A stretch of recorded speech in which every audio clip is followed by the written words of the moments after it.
সরকার সঞ্চারসাথী app প্রত্যেক ফোনে বাধ্যতামূলক করার সঙ্গে সঙ্গে নাকি আপনার ফোনে গোয়েন্দাগিরি করছে, সব তথ্য এমনকি কললক ও এসএমএসও পড়ে নিচ্ছে, এমন ধারণা সবার মধ্যে আছে। কিন্তু সত্যই কি এই সরকার এটা করছে, নাকি এই ধরনের মিথ্যা বাতাবরণ তৈরি করা হয়েছে সরকারের বিরুদ্ধে? তো সঞ্চারসাথী অ্যাপ ওপেন করার সময় কিছু পারমিশন চাইবে। তার মধ্যে একটা হলো সেন্ড অ্যান্ড ভিউ এসএমএস, যেখানে স্পষ্ট বলা হয়েছে যে ওটিপি পাঠানো হবে সেটাই দেখবে, যাতে প্রমাণ হয় এই সিমের মালিক আপনি, যাতে ফোন হারিয়ে গেলে তার বিরুদ্ধে আপনি রিপোর্ট করতে পারেন। এই রকমই permission WhatsApp, Google Pay, Paytm, Zomato, সুইগির মতন বিভিন্ন অ্যাপ নিয়ে থাকে। তাই এটা নতুন নয়।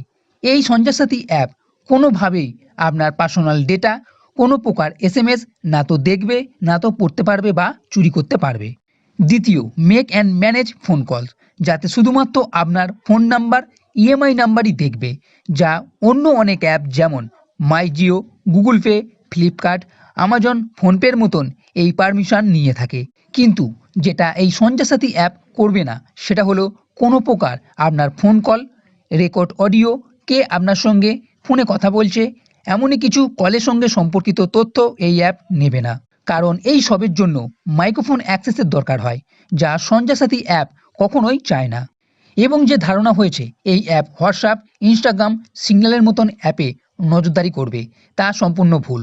কারণ এই সব অ্যাপের SMS end to end encrypted হয়, তাই এই অ্যাপ নজরদারি করতে পারবে না।